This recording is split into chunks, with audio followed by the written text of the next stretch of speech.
अब आपको सीधे लिए चलेंगे लोकसभा की कार्रवाई की ओर। भारत के तत्कालीन मुख्य न्यायाधीश ने इस गंभीर चौंकाने वाले घटना और तथ्यों पर विचार करने के बाद और न्यायमूर्ति यशवंत वर्मा की प्रतिक्रिया तथा दिल्ली उच्च न्यायालय के मुख्य न्यायाधीश की टिप्पणियों को ध्यान में रखते हुए ये राय बनाई कि इस विषय पर गहन जांच आवश्यक है। इसलिए भारत के तत्कालीन मुख्य न्यायाधीश ने अतिरिक्त जिला एवं सत्र न्यायाधीश एस सुप्रा के मामले में निर्णय के पैरा 33(3) में परिकल्पना के अनुसार एक 3 सदस्यीय समिति का गठन किया गया। हमें यह भी याद है कि भारत के माननीय तत्कालीन मुख्य न्यायाधीश ने समिति की रिपोर्ट भारत के महामहिम राष्ट्रपति और भारत के माननीय प्रधानमंत्री को भेजी है। यह स्पष्ट है कि भारत के माननीय तत्कालीन मुख्य न्यायाधीश ने अतिरिक्त जिला एवं सत्र न्यायाधीश एस सुप्रा के मामले में फैसले के पैरा 33(7) के प्रावधानों के अनुसार कार्य किया है, जो स्पष्ट रूप से भारत के तत्कालीन मुख्य न्यायाधीश की राय को दर्शाता है कि पैरा 33(3) के तहत गठित समिति की रिपोर्ट में पाए गए आरोप इस प्रकृति के हैं कि उक्त न्यायाधीश को हटाने की कार्रवाई शुरू करने की आवश्यकता है। उपयुक्त तथ्यों के अवलोकन और सार्वजनिक रूप से उपलब्ध तथ्यों, न्यायमूर्ति यशवंत वर्मा के कब्जे वाले और उनके नियंत्रण में स्थित आधिकारिक परिसर से जली हुई नकदी की बरामदी और उसे हटाने से संबंधित परिस्थितियों की स्वतंत्र रूप से जांच करने के बाद हम स्वतंत्र रूप से यह भी पाते हैं कि भारत के संविधान के अनुच्छेद 124 के साथ पठित अनुच्छेद 217 और अनुच्छेद 218 के तहत हटाने की प्रक्रिया न्यायाधीश अधिनियम 1968 और उसके तहत बनाए गए नियमों के अनुसार शुरू की जानी चाहिए।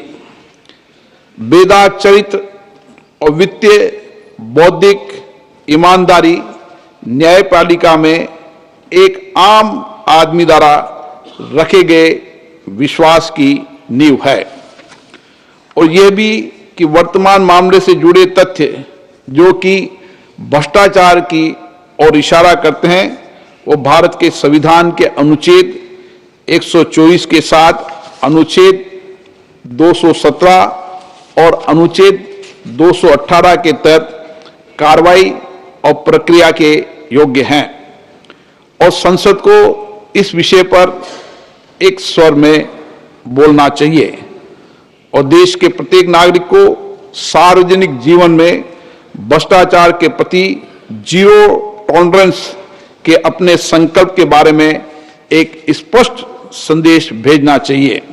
अतः हम भारतीय संविधान के अनुच्छेद 124 के साथ पठित अनुच्छेद 217 और अनुच्छेद 218 के अंतर्गत इलाहाबाद उच्च न्यायालय के न्यायाधीश न्यायमूर्ति यशवंत वर्मा को पद से हटाने के लिए ये प्रस्ताव प्रस्तुत करते हैं।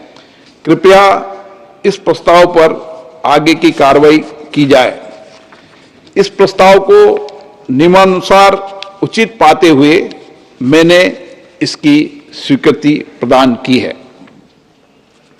न्यायाधीश जांच अधिनियम 1968 की धारा 3 की उपधारा 2 के अनुसार मैंने न्यायमूर्ति यशवंत वर्मा को पद से हटाने के अनुरोध के आधारों की जांच करने के उद्देश्य से निम्नलिखित 3 सदस्यों वाली एक समिति गठित की है। माननीय न्यायमूर्ति श्री अरविंद कुमार, न्यायाधीश उच्चतम न्यायालय, माननीय न्यायमूर्ति श्री मनिंदर मोहन श्रीवास्तव, मुख्य न्यायाधीश मद्रास उच्च न्यायालय, श्री बीवी आचार्य, वरिष्ठ अधिवक्ता, कर्नाटक उच्च न्यायालय। समिति यथाशीघ्र अपनी रिपोर्ट प्रस्तुत करेगी। जांच समिति की रिपोर्ट प्राप्त होने तक यह प्रस्ताव लंबित रहेगा। माननीय सदस्यगण, मुझे कुछ माननीय सदस्यों की कई विषयों पर स्थगन सूचना प्राप्त हुई है। मैंने किसी स्थगन सूचना की आज अनुमति प्रदान नहीं की। सभा पटल पर रखे जाने वाले पत्र, आइटम नंबर 2 श्री जितिन प्रसाद। अध्यक्ष महोदय, मैं आपकी अनुमति से आज की संशोधित कार्यसूची में क्रम संख्या 2 पर मेरे नाम के समक्ष उल्लेखित पत्रों को सदन के पटल पर रखता हूं। Item number 3 Shri Arjun Meghwal. Honorable Speaker, sir, with your permission, on behalf of my colleague Shri Pankaj Chaudhary, I rise to lay the papers listed against his name at serial number 3 in the revised list of business for today. Thank you. Item number 4 Shri Ramdas Athawale. Ramdas Athawale. I lay on the table of the House papers listed against my name at serial number 4 in today's revised list of business. और हंगामा बंद करो, हंगामा बंद करो। Item number 5 Shri Ramnath Thakur. माननीय अध्यक्ष जी, मैं आपकी अनुमति से आज के लोकसभा की संशोधित कार्यसूची के क्रम संख्या 5 पर अपने नाम के सम्मुख अंकित प्रपत्र क्रमशः हिंदी और अंग्रेजी में सभा पटल पर रखता हूँ। Item number 6 Shri Bhagirath Chaudhary.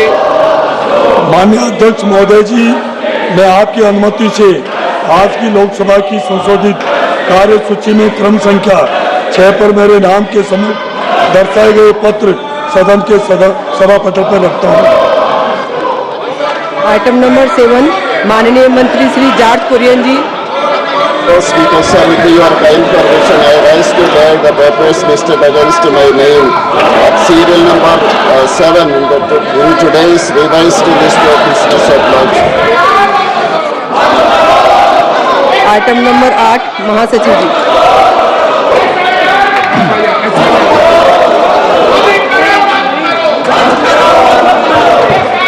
Madam, I have to report a message received from Rajya Sabha regarding filling up of a casual vacancy in the Joint Committee on the Constitution 129th Amendment Bill 2024 and the Union Territories Laws Amendment Bill 2024. I also have to report that Rajya Sabha at its sitting held on the 11th August 2025 agreed without any amendment to the Merchant Shipping Bill 2025 and the readjustment of representation of scheduled tribes in assembly constituencies of the state of Goa Bill 2025 as passed by Lok Sabha. माननीय item number 9 माननीय सदस्य श्री कौशलेंद्र कुमार जी। की कार्यसूची में मेरे नाम के सम्मुख यथासूचीबद्ध सरकारी उपक्रम संबंधी समिति 18वीं लोकसभा के 5वां प्रतिवेदन के अंग्रेजी और हिंदी संस्करण प्रस्तुत करता हूं। Item number 10